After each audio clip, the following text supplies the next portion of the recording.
They say there's a platform in Grand Central Terminal that never shows up on any schedule. On apps, not on boards, not even in the dispatcher's log. But late-night custodians know it. They call it Platform 13 and a half. Not 13, not 14. Half, because it only exists when you're already halfway out of your mind from exhaustion. I found it on a night the city felt too loud to breathe. The air inside the terminal was stale, the fluorescent lights harsh, and the crowd had thinned down to the last stragglers, people dragging bags and pretending they weren't afraid of being alone. My train got delayed, then canceled, then rescheduled, which is transit speak for sit here, stare at the board, and hope the night ends. Around 2 a.m., I was slumped near a column, head against my backpack, trying not to fall asleep. That's when I heard the announcement not from the loudspeaker, but from behind the column, soft and close, like someone leaning in. Platform 13 and a half. I looked up, the main departure board flickered, the way old displays do when something's wrong. For 1 second, line appeared between two normal listings, LOCAL, destination, HOME, platform, 13 and a half. Then it vanished. I blinked hard. The normal listings returned.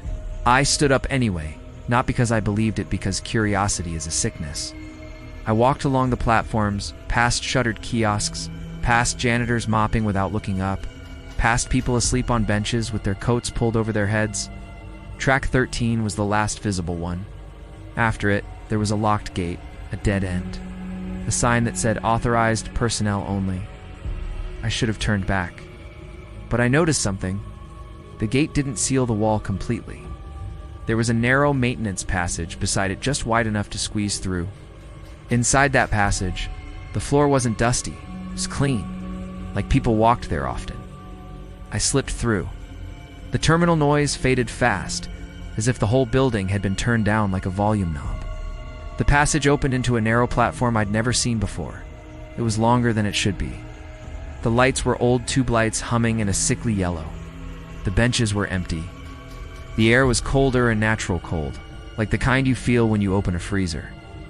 And at the far end, a single train waited. No engine sound, no staff, no announcements, just a train. Its body looked like a standard commuter train, but the paint was too fresh, too smooth, like it hadn't been touched by weather or time. The doors were open. A man stood near the coach entrance, a conductor, dark uniform. Cap, punch tool, clipboard. He looked normal, except his shoes were spotless. No one working a graveyard shift has spotless shoes. He didn't look at me directly. He spoke to the empty air, like he was reading a rule to the platform itself. Ticket. I swallowed. My train got canceled. He nodded as if he'd heard that 1,000 times.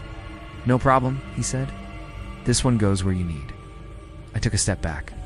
Where is it going? He finally turned his face toward me. His eyes were dark, like they didn't catch the light. Home, he said. The word landed wrong, not comforting, possessive. Behind him, inside the car, I saw silhouettes, sitting people in office clothes, hoodies, backpacks, school jackets, all facing forward, all perfectly still. No phone glow, no coughing, no tired shifting, like mannequins placed for a photograph. I should have run, but then I heard my name from inside the train soft, familiar Ethan. My entire body went cold. That voice was my father's voice. The exact tone he used when he wanted me to come closer. When he had something important to say, my throat tightened. I hadn't heard that tone in years. I stared at the doorway. The darkness of the car, a face leaned slightly into the light, my father's face smiling gently. But the smile was wrong, didn't reach the eyes. Because the eyes weren't my father's. They were flat, glassy, like marbles. The conductor held out his hand, not for money, for me. Come, he said calmly. Don't make them wait. I looked down at the platform edge, and that's when I saw the chalk writing, faint but fresh, near the yellow safety strip. A line written like a warning from someone who barely had time. Don't board if IT calls you. It's already learned you. My blood ran hot with fear. I backed away slowly, eyes still down. The conductor's voice softened, almost kind. It's okay, he said. Everybody gets tired. A pause. Then his voice changed, became my own voice, perfect. Just get in. act-ups. Stop acting like a child. My stomach dropped. I took another step back and bumped into something, a pillar. But there were no pillars on that platform. I turned my head slightly. A woman stood behind me, a cleaner, maybe small, bent, a hood pulled low. She didn't look up. She pushed something into my hand, a crushed packet of salt, and whispered without moving her lips, "Throw it on the door line." I stared at her, confused, trembling. She finally lifted her eyes. I saw her pupils were milky, like cataracts, but she was looking straight at me anyway. "Or it will follow," she whispered. Inside the train, more voices began to murmur, not loud, but layered like a crowd trying to copy a single sentence. "Ethan, come home." The platform lights flickered. The air thickened, as if breathing became harder. The conductor's smile widened a little too much. "Found it," he said. "Now use it." I didn't think. I ran toward the doorway. Not to board, just close enough. And with shaking hands, I tore the salt packet and threw a line across the entrance. The salt scattered on the metal floor. For a second, nothing happened. Then the entire car shuddered deep, angry like something heavy moving underneath it. The voices stopped. All at once, silence was absolute. Then a sound like wet cloth tearing. From inside the train, my father's face in the doorway twitched. The skin around the mouth rippled, as if the face was a mask sitting on something else. His smile collapsed, and behind the face, a darkness pushed forward, pressing against the features like a hand inside a glove. The conductor's head snapped toward the salt line. Its calm expression broke for the first time, not anger, hunger. He stepped forward. His shoe touched the salt. And he stopped, like he had hit an invisible wall. His eyes rolled slightly, struggling. Platform lights flared brighter. The open doors began to close by themselves, slowly, like jaws shutting. The silhouettes inside didn't move, but as the doors narrowed, I saw their faces more clearly.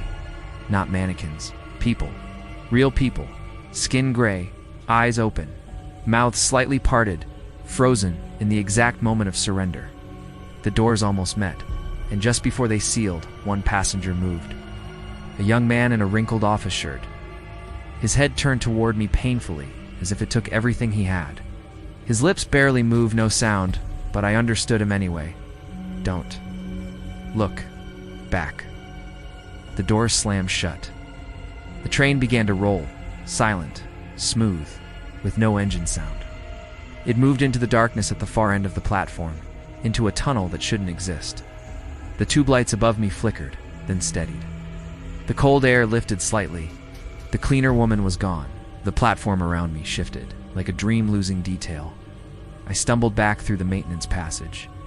And suddenly I was back on track 13. Noise crashed into my ears, people talking. A distant siren, the echo of footsteps. Grand Central was alive again. I stood there, shaking, clutching the empty salt packet like it was proof I wasn't insane. I looked at the departure board. Normal trains, normal tracks, no platform, 13 and a half. I forced myself to breathe and walked away. Didn't tell anyone. Who would believe it? Outside, I got into a cab. The driver glanced at me through the mirror. "You look like you saw a ghost," he said casually. I didn't answer. I just stared at the wet streetlights sliding past. Then my phone did for hours, buzzed in my pocket. One vibration, one message. Unknown sender. No number. Just text. Next time, no salt. My hands went numb. I looked up at the rearview mirror, and for 1 second, just one, the driver's eyes weren't his. They were dark, flat, catching no light, and his mouth smiled too gently as he said, "Home." Let me know in the comments, and don't forget to subscribe for more mysteries.